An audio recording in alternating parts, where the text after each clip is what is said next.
Hello friends, welcome to రీవి recipes. ఇవాళ recipe వచ్చేసి మేతి పరాటా చిప్స్. పరాటాతోటి చిప్స్ అనేది చేశాను. సో మనకి పరాటా పిండి ఎక్కువైపోయినా ఎక్కువ కలిపేసుకున్నా, లేదంటే పిల్లలు పరాటా ఇష్టపడకపోయినా ఇలా ఈజీగా సింపుల్గా వాటిని మనం చిప్స్ చేసేసుకోవచ్చు. చాలా టేస్టీగా ఉంటాయి అండ్ హెల్తీ కూడా. సో ఎలా చేయాలో చూసేద్దాం. ముందుగా ఒక మిక్సర్ జార్లో కొంచెం జింజర్, ఒక 2 గార్లిక్, ఇంకా కొన్ని పచ్చిమిర్చీలు అనేటివి మంచిగా క్రష్ చేసేసుకోవాలి. అంటే లైట్గా ఇట్లా కలిపిస్తూ ఉన్నట్టు ఉండాలి మనకి. సో ఈ విధంగా గ్రైండ్ చేసుకున్న దానికి కొంచెం ఇంకొక కడాయిలో ఒక 2 టీ స్పూన్స్ ఆఫ్ ఆయిల్ అనేది వేసుకోవాలి. ఆయిల్ అనేది కొంచెం హీట్ అయ్యాక మనం కొంచెం జీరా సీడ్స్ అనేది ఒక 1 టీ స్పూన్ యాడ్ చేస్తున్నాను.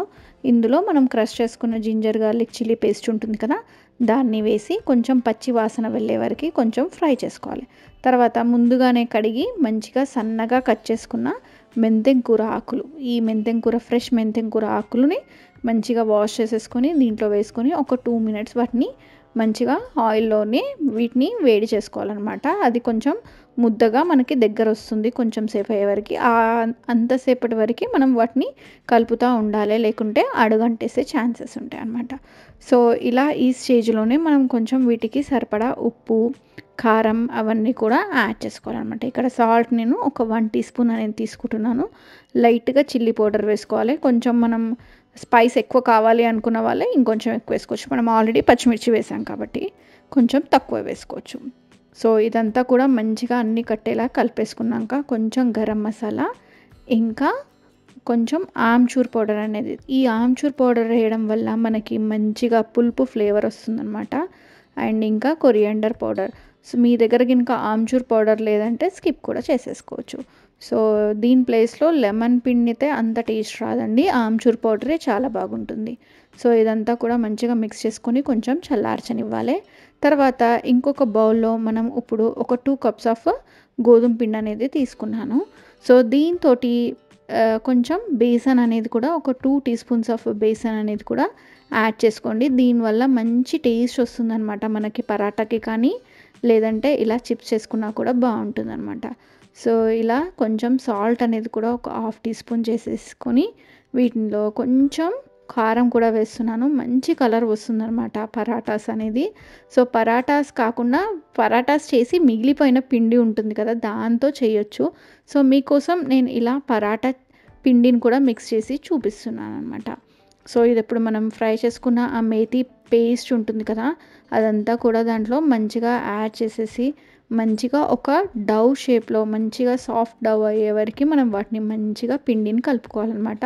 కావాల్సినన్ని వాటర్ అనేది యాడ్ చేసేసుకుంటూ చాలా సాఫ్ట్గా అతుక్కపోయేలాగా కాకుండా కొంచెం నార్మల్ సాఫ్ట్ డవ్ చేసుకుంటేనే బెటర్. ఎందుకంటే మనం చాలా సన్నగా కొంచెం ఏమంటారు దాన్ని లట్టించాలన్నమాట. సో ఇలా పిండి మీద కొంచెం ఒక 1 టీ స్పూన్ ఆఫ్ ఆయిల్ అనేది వేసి మొత్తం మంచిగా ఒక 2 మినిట్స్ అలా తీసేసేసుకొని మనం ఇది ప్రిపేర్ చేసేసుకోవడమే.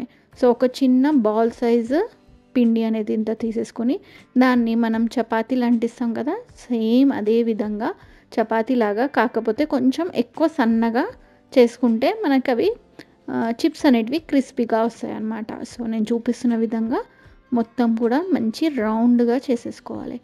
మీలో ఎంతమందికి పరాటాస్ ఇష్టము, పరాటాస్ ఇష్టం లేని వాళ్ళు ఇలా చిప్స్ చేసుకుంటూ ఉంటారా? మా దగ్గర అయితే మేము ఇలా మేతి పరాటా చిప్స్, ఆలూ పరాటా చిప్స్ కూడా చేస్తూ ఉంటాను అప్పుడప్పుడు. సో త్వరలోనే మీకు ఆలూ పరాటా చిప్స్ కూడా అప్లోడ్ చేస్తాను. సో ఇలా చేశాక మనం మంచిగా ఇవన్నీ కూడా సైడ్స్ ఇలా కట్ చేసేసుకుంటున్నాను. సైడ్స్ అనే కాదు, మొత్తం మనకు కావాల్సిన షేప్లో, ఎలాంటి షేప్ కావాలనుకుంటే మీరు అలా. మాకేమో చిన్న చిన్న పీసెస్ కావాలి కాబట్టి నేను ఈ షేప్లో ఇలా కట్ చేస్తున్నాను అనమాట. సో ఇవన్నీ కూడా మంచిగా ఒక ట్రయాంగిల్ షేప్లో కానీ, లేకుంటే స్క్వేర్ షేప్లో కానీ, ఇంకేదైనా షేప్లో ఇలా నేనైతే ఇలా ఈ షేప్లో కట్ చేసేసుకున్నాను చిన్న చిన్నగా. సో అక్కడక్కడ అతికి ఉంటాయి, అన్నీ కూడా మంచిగా ఇట్లా ఓపెన్ చేసేసేస్తే మంచిగా మెంతి లీవ్స్ తోటి చాలా బాగుంటుంది. సో ఇంకొక దాంట్లో నేను ఇట్లా ఆయిల్కి డీప్ ఫ్రై చేసేసుకొని వీటిని మంచిగా కాల్ చేసేసుకున్నాను అనమాట. మీకు డీప్ ఫ్రై చేయడం ఇష్టం లేదంటే బేక్ కూడా చేసుకోవచ్చు ఓవెన్లో, ఓటీజీలో. కానీ డీప్ ఫ్రై చేసుకుంటే దీని టేస్ట్ వేరే లెవెల్ ఉంటుందన్నమాట. అంటే క్రిస్పీనెస్ మంచిగా వస్తాయి. సో లేదంటే మనం ఓటీజీలో కూడా మంచిగా ఫ్రై చేసేసుకోవచ్చు. సో ఇలా అన్నీ కూడా గోల్డెన్ బ్రౌన్ రెడ్ అయ్యే వరకు మంచిగా తీసేసేసుకోవడమే. సో ఈవినింగ్ పూట పిల్లలకి స్నాక్స్గా పెట్టినా, లేదంటే ఇట్లే ఎప్పుడన్నా బాక్స్లోకి పెట్టి పంపించినా కూడా స్నాక్ కిందికి చాలా బాగుంటాయి. అండ్ హెల్త్ కూడా మనం గోధుమ పిండి యూజ్ చేసాం కాబట్టి చాలా హెల్తీ కూడా. సో వీడియో కనుక మీకు నచ్చినట్టయితే లైక్ చేయండి, షేర్ చేయండి, subscribe to DV recipes. Bye bye.